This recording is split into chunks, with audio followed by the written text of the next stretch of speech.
तो हेलो दोस्तों, कैसे हैं आप लोग। होप करता हूँ आप लोग सभी अच्छे होंगे, अच्छे से अपनी स्टडी कर रहे होंगे। तो जैसा कि आज का टॉपिक होने वाला है मेरे भाई, वृत्ताकार धारावाहिक कुंडली के केंद्र पर उत्पन्न चुंबकीय क्षेत्र। ठीक है, जो कुंडली मतलब जो वृत्त होता है उसके केंद्र पर यहाँ पर जो हम चुंबकीय क्षेत्र करते हैं वो वाला आज इसका टॉपिक का निपटारा होने वाला है बहुत ही आसानी से। ठीक है, तो जैसा कि मैं ऐसे पहले मैंने ये लिख रखा है, इस पे पहले कैसे भी कर सकते हैं, ऐसे लिख सकते हैं या चित्र की सहायता से इसे समझ सकते हैं। ठीक है, तो माना एक तार को मोड़कर, ठीक है, आपको एक तार लेना है, उसको मोड़कर आर त्रिज्या का, ठीक है, आर त्रिज्या की एक वृत्ताकार कुंडली बनाई गई है। तो क्या दोस्तों, आर त्रिज्या की यहाँ से लेके यहाँ तक जो हमारी आर दूरी है, और इसको तार को ना, ये तार था, इसे हम मोड़ के ये हमने एक कुंडली बना दी है। ठीक है, यहाँ तक कुंडली में धारा आई प्रभावित हो रही है। अब कुंडली में जो है हमारी धारा आई हमने ये प्रभावित कर दी। ठीक है दोस्तों, ये हमारी धारा आई हो रही है प्रभावित। अब क्या है हो रही है, माना कुंडली अनेक छोटे छोटे खंडों से बनी है। माना यहाँ से लेके यहाँ तक हमने एक खंड ले लिया छोटा सा। ठीक है, तो छोटे छोटे खंडों में जिसका एक छोटा खंड डीएल। तो दोस्तों यहाँ तक हमने मान लिया कि ये कोई डीएल या डेल्टा एल कोई छोटा खंड है, कोई छोटा सा। ठीक है, कुंडली के केंद्र पर चुंबकीय क्षेत्र ज्ञात कीजिए। तो हमको पता है इसके सापेक्ष जो चुंबकीय क्षेत्र जाएगा इधर की जाए, यहाँ पे बनेगा चुंबकीय क्षेत्र। ठीक है, और यहाँ पे हमारा कोण कौन सा बन जाएगा, 90 डिग्री। ठीक है दोस्तों, क्या हो जाएगा, 90 डिग्री यहाँ पे इसके कोण बन जाएगा। अब ये बताओ, पहले तो हमें इसका निकालना पड़ेगा क्षेत्रफल। ठीक है, और उसके बाद हम सौरे का निकाल देंगे तो हमें चुंबकीय क्षेत्र मिल जाएगा। तो आइए हम पहले इस छोटे वाले का निकालते हैं, यहाँ तक का डीएल का। ठीक है, तो दोस्तों हम क्या लिखेंगे, हम लिखेंगे कि डीएल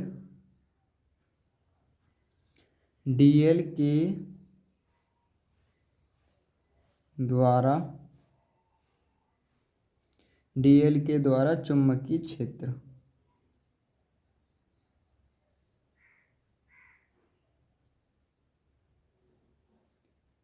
ठीक है दोस्तों, ये डीएल के द्वारा चुंबकीय क्षेत्र कैसे होगा।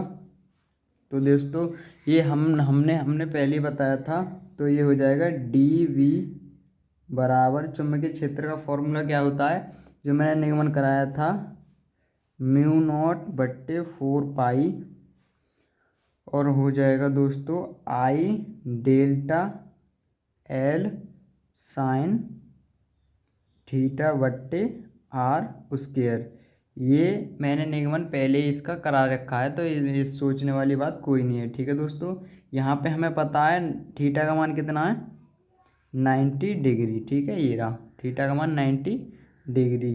तो हम इसे साइन 90 डिग्री का मान कितना होता है दोस्तों, साइन 90 डिग्री का मान होता है 1। ठीक है, तो यहाँ पे क्या आ जाएगा, यहाँ पे इतने बीच में आ जाएगा 1। अब 1 की गुणा करेंगे तो हमारा यही बचेगा, तो डी वी बराबर म्यू नॉट बट्टे 4 पाई, और यहाँ पे आ जाएगा आई डी एल बट्टे आर स्क्वायर। ठीक है दोस्तों, यहाँ पे साइन हमारा 90 डिग्री है तो वो कट गया। तो अब हमने ये क्या निकाल लिया दोस्तों, ये निकालना है हमें छोटे भाग का क्षेत्रफल, जो होता हमारा डी एल, मतलब छोटे से भाग का निकालना। ठीक है,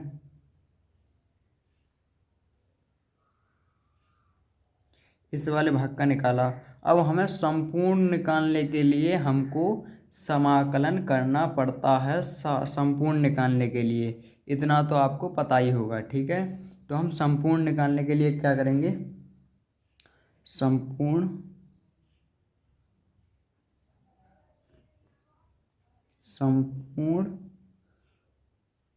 कुंडली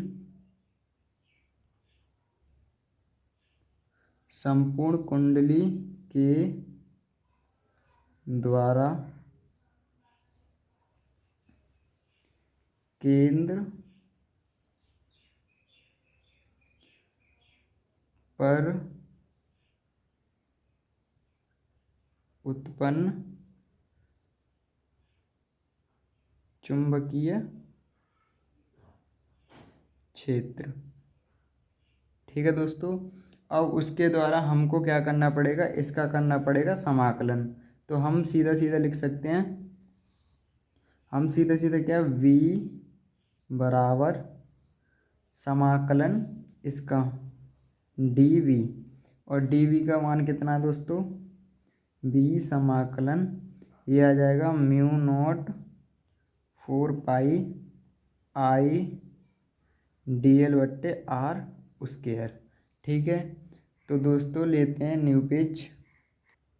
तो दोस्तों ये रहा हमारा, इसका हम आगे को करते हैं।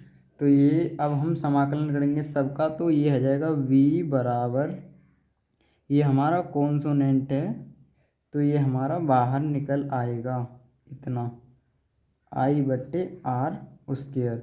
समाकलन होगा खाली डी एल का। ठीक है, तो अभी आपको पता है वृत्त की परिधि का फॉर्मूला क्या होता है। ठीक है, तो ये हमारा इतना है, अब हमें सबका देखना पड़ेगा डी एल, तो हमारा हो जाएगा मतलब छोटे से का, तो इतने छोटे का तो दोस्तों ये रहा। ठीक है, अब हमको संपूर्ण का निकाल रहे हैं तो ये संपूर्ण का निकालना पड़ेगा। ठीक है, संपूर्ण समाकलन क्या होता है, संपूर्ण का। ठीक है, तो हमें निकालना, तो परिधि का सूत्र आपको बखूबी पता होगा।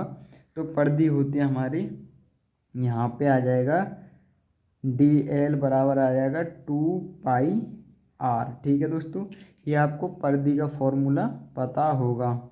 यहाँ पे हमने ये इसकी जगह पे ये रख देंगे। ठीक है, तो यहाँ आ जाएगा b बराबर म्यू नॉट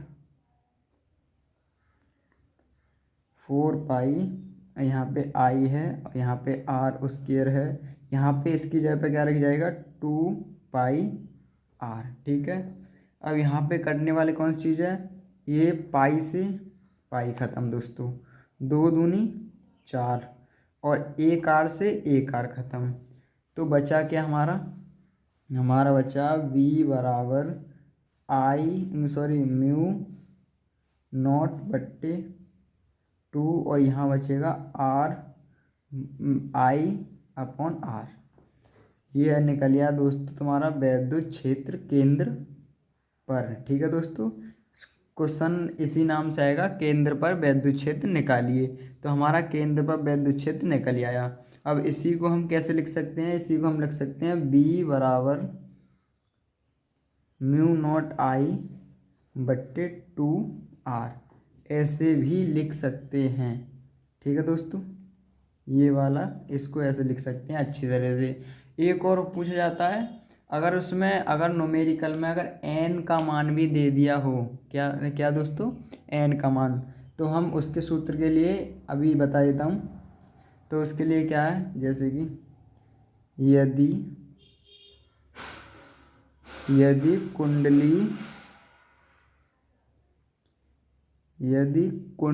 में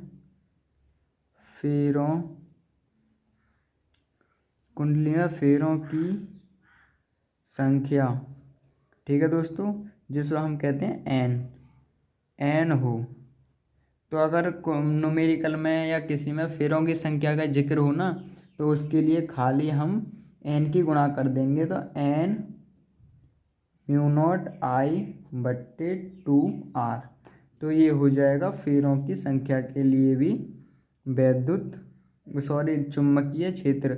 दोस्तों अगर मैं वैद्युत क्षेत्र बोलूँ तो आप उसको चुंबकीय क्षेत्र समझना, क्योंकि जो हमारे पिछले चैप्टर निकले हैं उसमें सारे में वैद्युत क्षेत्र से हो जाता है, तो इसीलिए वैद्युत क्षेत्र की जगह पे तुम थोड़ा देख लेना चुंबकीय क्षेत्र होता है। ठीक है, तो जो आगे आने वाले हैं उसमें तो पूरा चुंबक मतलब वैद्युत की जगह पे चुंबक रखना है, बाकी बिल्कुल सेम टू सेम पिछले चैप्टर जैसे ही हैं। तो आशा करता हूँ ये वीडियो बहुत अच्छी लगी हुई। तो ये रहा हमारा, ये हमने पहले इसकी परिभाषा, ये हमने चित्र बताया, उसके बाद इसके लिख देते हैं इसके ऊपर, उसके बाद में डेरिवेशन बहुत ही आसानी से हो गई।